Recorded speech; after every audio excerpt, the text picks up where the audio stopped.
All right, this one is called our Pigeon rocker.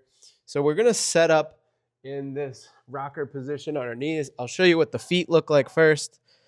So we're putting the outsides of our feet kind of on the ground like this, resting the outsides of our shins, the outsides of our knees on the ground to where we can make this nice kind of seat where we're sitting in between our feet.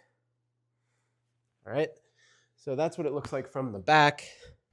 From the front, it looks like this. This is about how far apart my knees are.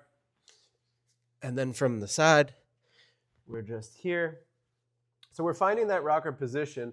For you, that may have been elevated here where you're able to rock back and really feel those glutes engage as you press through the outside of the knee, thinking about pushing your knees at a diagonal 45-degree angle through the ground, engaging the outside of the shin and then the outside of the foot there.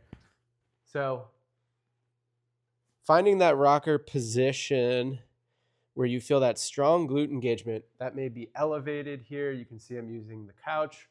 That may be on the ground here, or you may be on a yoga block on the ground.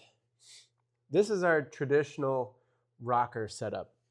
So for the figure 4 rocker, all we're going to do is take that same position.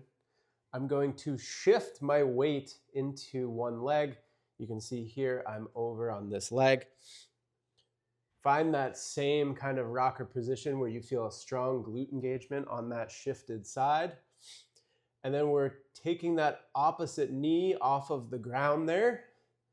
So shift, take the knee off, and then I'm crossing it over and placing it behind that knee that we're working, that glute that we're working. So from the back, what that looks like, I'm in my traditional rocker setup. I shift into that one side, that one hip, strong engagement in that glute. And then what I'm doing is I'm lifting this knee off of the ground, crossing it over, and you can either place it on the ground here for a nice stretch as I push the knee, the outside of my shin, and the outside of my foot into the ground there. So you may be just here holding a static kind of position, pushing into the ground, feeling that nice stretch there. If you have a little bit more accessibility and strength, maybe you're reaching this opposite knee off the ground and then pulsing in those rockers there, really engaging that working glute. And another key thing here is when we cross this leg over, we don't want to just dump our hips down and contort our spine.